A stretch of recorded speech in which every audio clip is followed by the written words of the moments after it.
Hey everyone, hope y'all are doing awesome. I'm an ex professional cook trying to help people avoid ultra processed and fast foods. My name is Lee, and I'm just a dude talking food. First, thanks everyone for joining me today. I'd like to take this time to break down the use of fats and oils in cooking and some of the most common mistakes that newer cooks can make. So, why do we use fats and oils in the first place? In brief, they do three things. They stop food from sticking to our cooking surface. They provide moisture to help the Maillard reaction, which is the reaction that sears steaks, browns vegetables, makes them all taste better. Fats and oils also help transfer flavors so that all those herbs, spices, and other aromatics all get intermingled and merged during cooking. Now, the reason the choice of fat or oil in cooking is important is not just flavor, it's because they all have what's called a smoking point.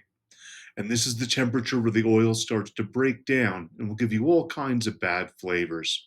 You have to use an oil that will not break down before you reach the temperature you're cooking at. So, with this being said, let's look at some common cooking fats and oils and break down their smoke points, flavors, and best uses. Remember, you don't need to own every oil out there. I only have a handful myself and I cook all the time. Butter, which is made from milk, is one of the oldest fats used in cooking. This is a low smoke point fat suitable for sauteing, baking, and low temperature shallow frying, such as eggs.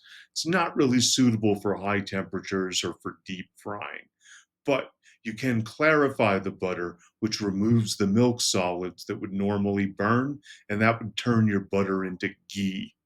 Ghee is butter without the milk solid, so it can be used at higher temperatures. It allows some of the flavor of butter without burning so fast. Ghee also doesn't require refrigeration and is much friendlier to people that are lactose intolerant. Butter substitutes are too numerous to name, but we're talking stuff like margarine, country crock, earth balance. These are just various blends of vegetable oils that have extra chemical processes done to them to make them solid like butter. Then they flavor them to make most of them taste close to butter. Most of these smoke point right around the same as butter by scientific design and ease of use. You may notice some of them are greasier than others when used for cooking. Now, I could do a whole video on olive oil, and in the future, I just may do that. There's a lot of variations of olive oils around the world, but I'm going to try and keep this as general as possible. We're going to look at extra virgin, and regular olive oil. Extra virgin olive oil is the first pressing of olives. This produces a darker, very flavorful oil with a lower smoking point similar to butter.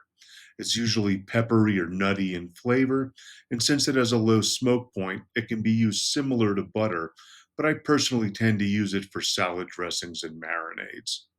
Virgin olive oil is the next set of pressings, and this generates a great all purpose oil. It's still semi flavorful, so it can be used for salads and marinades, but it can take the heat so you can use it for sauteing, roasting, baking, and most frying.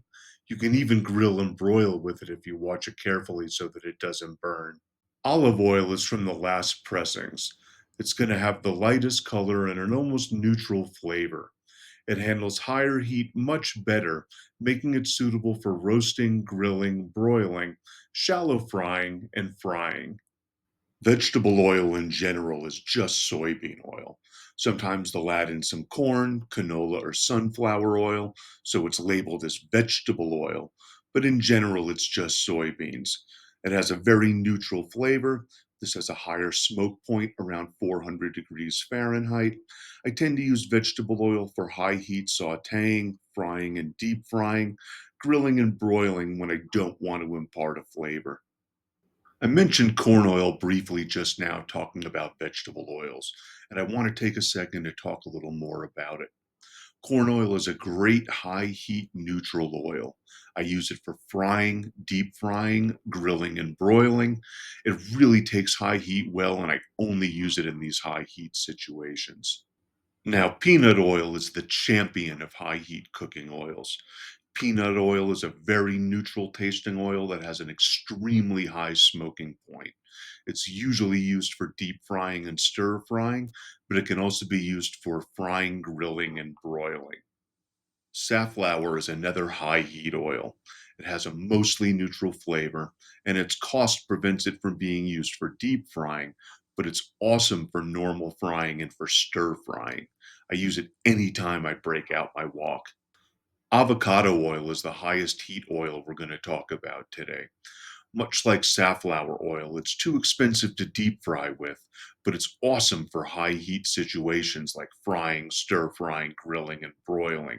It takes the heat well and it doesn't impart much flavor. So now I want to talk about two common animal cooking fats. Lard is made from rendered pig fat. It's a medium heat fat that's amazing for baking, roasting, sauteing, shallow frying, and frying. And even though it's made from pork fat, it doesn't really impart a strong flavor. Tallow is made from rendered cow fat. It handles heat a little better than lard and imparts a slightly beefy flavor. It really shines in deep frying, but it can be used for roasting, sauteing, broiling, grilling, frying, and shallow frying. The last oil I want to talk about to clear up some confusion, it's sesame oil. There's basically two kinds. Untoasted sesame oil is a high heat frying and deep frying oil. It doesn't have much flavor and it handles heat moderately well. Toasted sesame oil, on the other hand, is the complete opposite. It's what's called a finishing oil. You don't normally use it to cook. You add it at the end of a dish to impart flavor because it has a very, very strong toasted, nutty taste, and it'll also burn quickly when used for cooking. So, as we saw, picking the right oil for your cooking is dependent on the technique you're using and the temperature you're going to cook at. While flavor is always taken into consideration, you can't always use flavorful oils if they can't take the heat. Thank you all for joining me today. I hope this helps you out choosing oils and fats in the future for your cooking. Please throw a like and subscribe, and feel free to drop any comments or questions that you have. These videos are only going to get better over time, so I hope you stick with me. Hope you all have an awesome week, and thanks again.